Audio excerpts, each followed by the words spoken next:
Parece que só foi encontrada uma ossada de um crucificado. De um crucificado? Uhum. E como é que ele estava o quê? Sem buraco, sem furo nas mãos? Não, foi... Porque amarravam os braços também, né? A questão do amarrar hoje está sendo questionado, porque não temos nenhum relato antigo que menciona isso. Foram as reconstituições renascentistas que falavam disso, mas nós não temos nenhum relato romano que amarrava os crucificados. Tudo bem, mas esse que encontraram? Esse que encontraram foi o seguinte: depois da Guerra de 6 Dias em Israel, em 1968, a Guerra de 6 Dias em 1967, eles estavam fazendo uma terraplanagem num bairro no subúrbio de Jerusalém chamado Givat HaMevitar.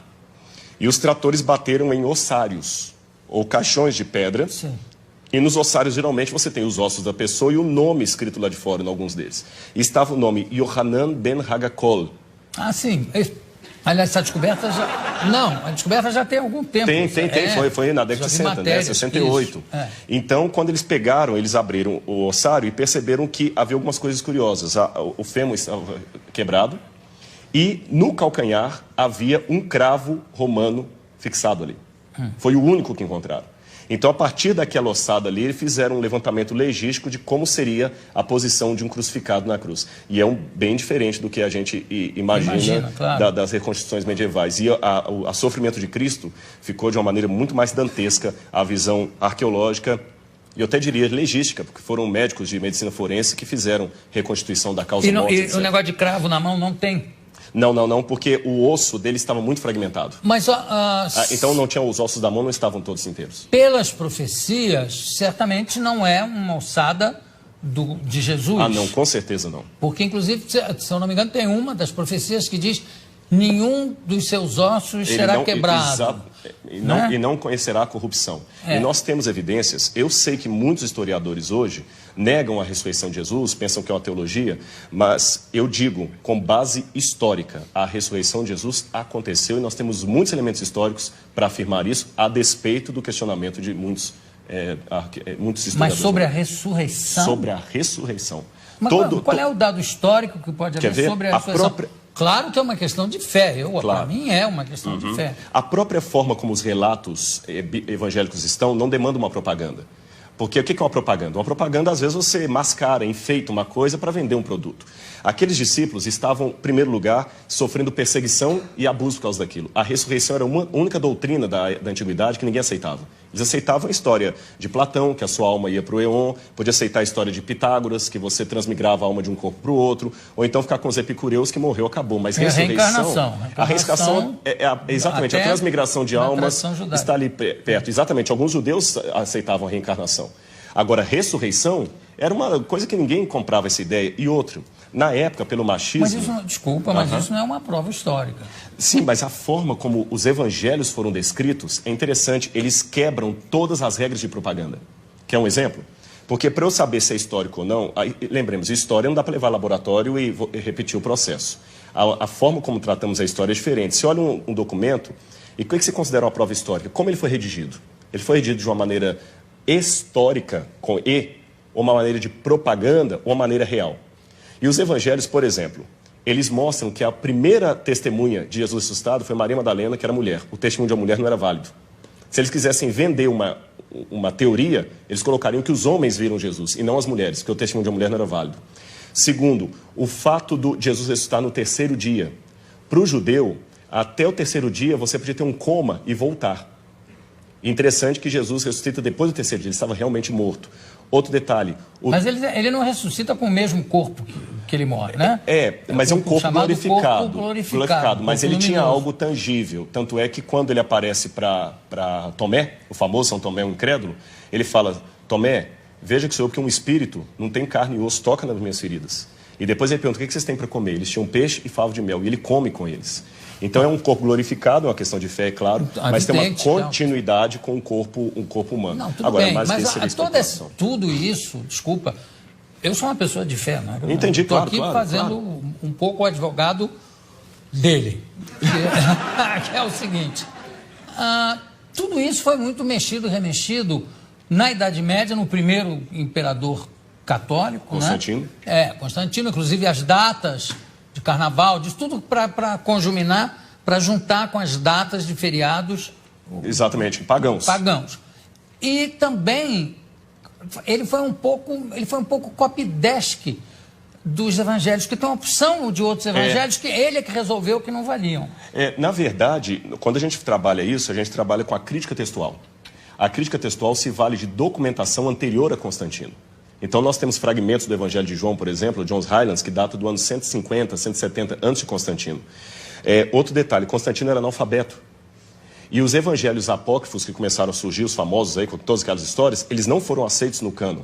E até contrário à decisão de Constantino, que Constantino queria que eles entrassem. Esse é um detalhe curioso da história, não foi ele que selecionou 4. Constantino não tinha cultura teológica, ele, o homem era analfabeto. Constantino permaneceu pagão até o final, ele pretendeu ter se convertido. Um político fantástico. E um último detalhe, nós temos uma informação que me chama a atenção. Flávio Josefo, um historiador judeu do primeiro século, que não era cristão, ele escreveu, Jesus Cristo, houve um homem, no grego está ginestai, um homem chamado Jesus, que foi crucificado, morto por Pôncio Pilatos, e segundo os seus discípulos, ressuscitou no terceiro dia e apareceu a muitos. Flávio Josefo nunca se converteu ao cristianismo, era um historiador judeu, e ele dá esse depoimento que a ressurreição era algo testemunhado. Esse texto é tão importante que alguns críticos falam, não, foi copista cristão que interpolou, que copiou. Porém, todas as cópias de Josefo que nós temos, inclusive uma cópia, uma tradução para o árabe, feita por muçulmanos, contém esse trecho. Então, do ponto de vista da crítica textual, é um texto autêntico, original de Josefo, também testemunhando a ressurreição. Claro, eu não duvido a autenticidade dos textos. Eu duvido, em alguns casos, do testemunho em si. Quer dizer, não, eu vi, eu tive. É um testemunho, está lá escrito que ele viu e que ele teve, mas claro. Que ele esteve mais... Agora, tem uma coisa que é bom, eu gostei de você ter falado uma coisa. Na Idade Média, se acrescentaram muitas lendas. Esse é que é o problema. E o pessoal confunde as lendas que está na Bíblia. E só um detalhe com relação ao testemunho. Quando a pessoa dá um testemunho vendido, ela vai ganhar alguma coisa.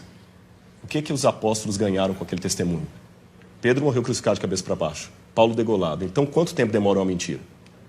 Essa que é a questão. Eles não ganharam nada, só ganharam perseguição. Então, das duas, uma.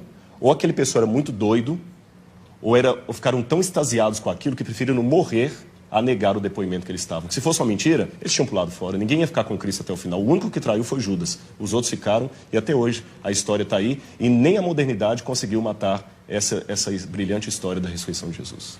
Bom, claro, porque eu acho que aí, de novo, eu acho que é uma questão de fé. Né? Se você acredita, acredita. Se você não acredita, não adianta. Eu acho que não se pode provar a fé, graças a Deus, não se pode provar a fé cientificamente, não tem como. Claro. Concordo, né? Exato. Agora, e tem as lendas, tipo aquela que diz que Jesus, depois que ressuscitou, reuniu os discípulos, subiu numa pedra e disse, foi subindo enquanto dizia, adeus mundo, de 1000 passarás, 2000 não chegará. A 2000 não chegarás. E subiu. Eu queria saber como é que fica isso rimando em hebraico ou em aramaico. Yidervot shepayoro tinhas arovalo. E subiu. Algumas palavrinhas em aramaico. Aí foi o pezinho dele marcado. Exatamente. Marcado na rocha. Você sabe que lá em Jerusalém tem isso por causa dos muçulmanos, que os muçulmanos falam que Maomé, quando foi assunto ao céu, deixou as marcas da mula dele lá no domo da rocha. Agora, mas as pedras eram muito moles. Muito moles. Agora, é importante, Jô, a gente ter bem claro isso. Concordo, é uma questão de fé, mas a fé é racional. Porque senão eu posso... Essa frase é a maior antifrase que eu já ouvi aqui na minha vida, Rodrigo. A fé é racional. Ela é racional, porque senão ela não é fé, é fideísmo. Você é um craque, realmente. Parabéns. Obrigado. Você vai ter que voltar aqui para a gente conversar mais. Obrigado. Porque eu adorei. Claro que eu não sou Judas, não vou pegar 30, mas umzinho eu vou. Eu conversei aqui com Rodrigo Pereira da Silva. Também adorei. Temos muito o que falar. Eu posso dar só o telefone se alguém quiser visitar um museu ou conhecer, pegar o livro? Falta de fé, concentra que todo mundo vai saber. Aí é fideísmo. Qual é o telefone? Olha, se alguém tiver interesse no livro, no conhecer lá, é 0300 789 1111. 0300 789 1111. Tem o livro, tem outros materiais também de arqueologia que você pode ter lá. Yara, põe o telefone embaixo, por favor. Assim. E claro que fica para mim o único mandamento realmente que fica o mais importante de todos é amai-vos uns aos outros como eu vos amei. Porque se fosse isso, não tinha guerra, não tinha... Concordo. Né? Exatamente. Mas, enfim. Muito obrigado. Daqui a pouco a gente volta.